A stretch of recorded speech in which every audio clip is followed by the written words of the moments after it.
Halo anak-anak, Assalamualaikum warahmatullahi wabarakatuh.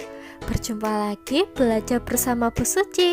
Apa kabar kalian semua? Semoga kalian semua dalam keadaan sehat ya. Nah anak-anak, seperti biasa ya, sebelum belajar dimulai, marilah kita berdoa terlebih dahulu agar belajar hari ini berjalan dengan lancar dan mudah dipahami. Nah anak-anak, hari ini kita akan belajar tema 2, subtema 2, pembelajaran 3. Nah, anak-anak, coba anak-anak perhatikan gambar berikut ini ya. Nah, gambar apa yang kalian amati anak-anak? Iya, ini adalah gambar kerja bakti. Nah, bagaimana ya ceritanya? Ayo langsung saja kita belajar ya bersama-sama. Anak-anak, suatu ketika ada pelaksanaan kerja bakti. Pada hari Minggu, warga di daerah tempat tinggal Edo mengadakan kerja bakti. Mereka membersihkan sampah-sampah yang menumpuk. Selama ini, bau busuk dari tumpukan sampah telah mencemari udara di lingkungan tempat tinggal itu. Warga harus menutup hidung saat melewati tumpukan sampah yang membusuk itu. Sebelum melakukan kerja bakti, seminggu sebelumnya warga bermusyawarah untuk mencari pemecahan dari masalah sampah. Selain menggunung dan berbau busuk, kadang-kadang tempat sampah itu terlihat berantakan karena ada beberapa orang yang berusaha mencari botol-botol bekas untuk didaur ulang. Akibatnya, pemandangan dan udara di lingkungan sekitar tempat sampah menjadi kotor dan bau. Setelah bermusyawarah, warga mendapat sebuah penyelesaian. Warga akan menyiapkan 2 macam tempat sampah. Satu tempat sampah untuk menampung sampah-sampah yang dapat didaur ulang seperti kertas dan botol-botol bekas. Tempat sampah lainnya digunakan untuk menampung sampah-sampah yang dapat membusuk, misalnya dedaunan dan sisa-sisa sayur. Selanjutnya, sampah-sampah yang dapat membusuk itu dapat diolah menjadi pupuk kompos yang dapat digunakan warga untuk memupuk tanaman. Dalam kegiatan musyawarah dan kerja bakti itu, seluruh warga ikut berperan serta. Keikutsertaan warga dalam bermusyawarah dan kerja bakti merupakan salah satu bentuk tanggung jawab warga dalam menjaga kebersihan lingkungan. Anak-anak, berdasarkan bacaan kerja bakti tersebut, anak-anak dapat menjawab pertanyaan-pertanyaan sebagai berikut. Ayo sekarang kita bahas bersama-sama ya. Nah, soal yang pertama, kapan kerja bakti dilakukan? Jawabannya adalah kerja bakti dilakukan pada hari Minggu. Soal yang kedua, di mana kerja bakti dilakukan? Jawabannya adalah kerja bakti dilakukan daerah tempat tinggal Edo. Soal yang ketiga, mengapa kerja bakti dilakukan? Jawabannya adalah kerja bakti dilakukan untuk membersihkan sampah-sampah yang menumpuk. Soal yang keempat, siapa yang mengikuti kerja bakti? Jawabannya adalah seluruh warga di daerah tempat tinggal Edo. Soal yang kelima, apa yang dilakukan warga seminggu sebelum melakukan kerja bakti? Jawabannya adalah seminggu sebelumnya warga bermusyawarah untuk mencari pemecahan dari masalah sampah. Soal yang keenam, bagaimana hasil musyawarah terkait penyelesaian dari masalah yang dihadapi warga?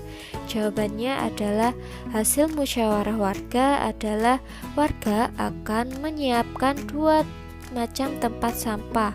Satu tempat sampah untuk menampung sampah-sampah yang dapat didaur ulang.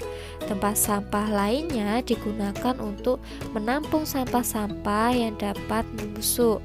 Soal yang ketujuh, mengapa warga menyediakan 2 macam tempat sampah? Jawabannya adalah warga menyediakan dua macam tempat sampah untuk memisahkan antara sampah yang bisa didaur ulang dengan sampah yang bisa diolah menjadi kompos. Nah, anak-anak, selain tanggung jawab, kita juga mempunyai hak dan kewajiban sebagai warga masyarakat.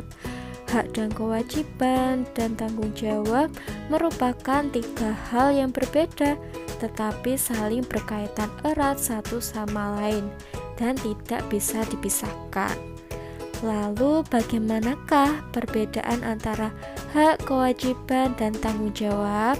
Ayo, mari kita pahami uraian sebagai berikut ya. Hak sebagai warga masyarakat. Hak itu sendiri berarti suatu yang mutlak menjadi milik seseorang dan penggunaannya tergantung kepada orang yang bersangkutan.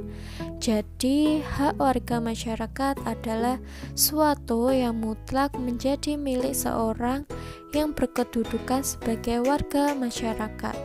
Bentuk hak warga masyarakat sebagai berikut.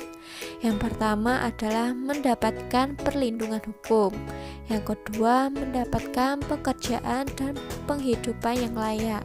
Yang ketiga, menikmati lingkungan bersih. Yang keempat, hidup tenang dan damai. Yang kelima, bebas memilih, memeluk, dan menjalankan agama. Yang keenam, berpendapat dan berorganisasi. Yang ketujuh, mengembangkan kebudayaan daerah. Sedangkan kewajiban sebagai warga masyarakat, kewajiban itu sendiri berarti suatu yang harus dilakukan dengan penuh rasa tanggung jawab.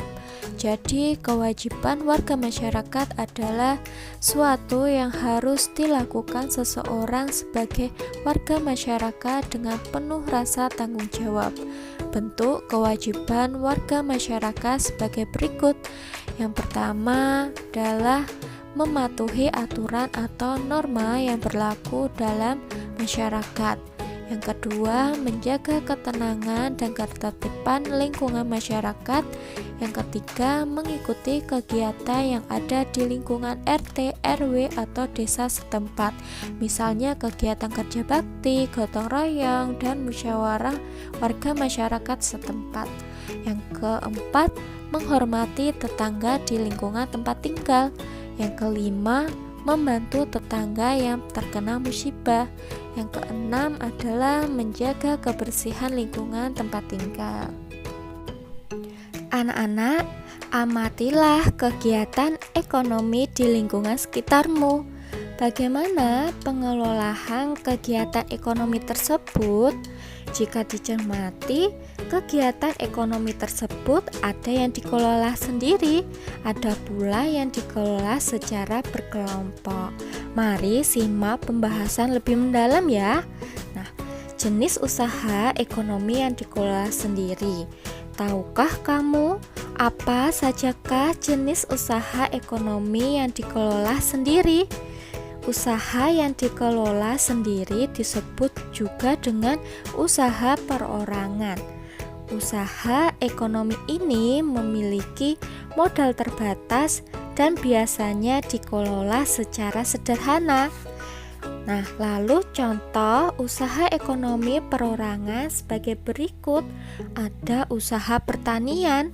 Nah, usaha ini memiliki modal yang terbatas. Lahan yang digarap petani biasanya juga terbatas. Nah, misalnya lahan persawahan dan tegalan. Kemudian juga ada usaha perdagangan. Usaha perdagangan ini biasanya berskala kecil dan sedang.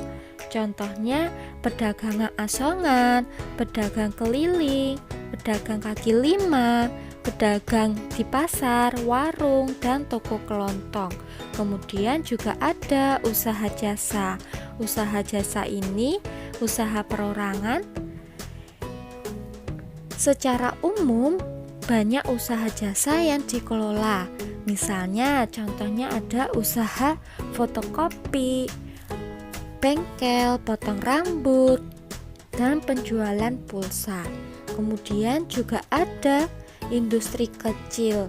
Nah, industri kecil ini merupakan industri rumahan. Contohnya, usaha kerajinan tangan yang berupa pembuatan keramik, souvenir, tembikar, anyaman, dan mebel. Kemudian, usaha ekonomi yang dikelola kelompok. Usaha ekonomi ini dikelola secara bersama, baik modal, pengelolaan, maupun keuntungan. Bentuk usaha ekonomi bersama adalah sebagai berikut. Ada firma. Nah, firma ini adalah usaha ekonomi bersama yang didirikan oleh sekurangnya 2 sekutu. Ada persekutuan komoditer atau juga disebut dengan CV. Nah, CV ini didirikan oleh sekurangnya 2 orang yang menyetorkan modal. Kemudian ada perseorangan terbatas atau disebut dengan PT, yaitu adalah usaha bersama yang modalnya berupa kumpulan saham. Kemudian ada badan usaha milik negara atau juga disebut dengan BUMN atau perusahaan negara, yaitu sebuah perusahaan yang seluruh atau sebagian modalnya dimiliki negara. Nah, kemudian ada juga koperasi. Nah, koperasi ini adalah usaha yang beranggota orang-orang atau badan hukum koperasi dengan melandaskan kegiatan berdasarkan prinsip koperasi sekaligus gerakan ekonomi rakyat yang berdasarkan asas kekeluargaan. Koperasi ini ada beberapa bentuk koperasi yang berkembang di Indonesia. Bentuk-bentuk koperasi di Indonesia contohnya ada koperasi konsumsi. Nah, ada koperasi simpan pinjam, ada koperasi produksi, ada koperasi jasa, dan ada koperasi serba usaha. Nah, anak-anak, dari sini sudah pahamkah? Nah, bagaimana anak-anak? Anak-anak sudah paham materi hari ini? Hari ini kita sudah belajar tentang apa, anak-anak? Ya, hari ini kita sudah belajar tentang kegiatan kerja bakti, hak dan kewajiban sebagai warga masyarakat, serta jenis usaha ekonomi yang dikelola sendiri ataupun kelompok. Nah, anak-anak ada kesulitan? Nah, apabila anak-anak belum paham dengan materi hari ini, boleh ditanyakan kepada Bu Suci ataupun boleh bertanya di kolom komentar. Nah, anak-anak selalu semangat ya, semangat dalam belajar. Dan jangan lupa kerjakan tugas-tugasnya. Demikian belajar hari ini Bu Suci akhiri. Sampai bertemu di pembelajaran berikutnya. Sampai jumpa. Wassalamualaikum warahmatullahi wabarakatuh.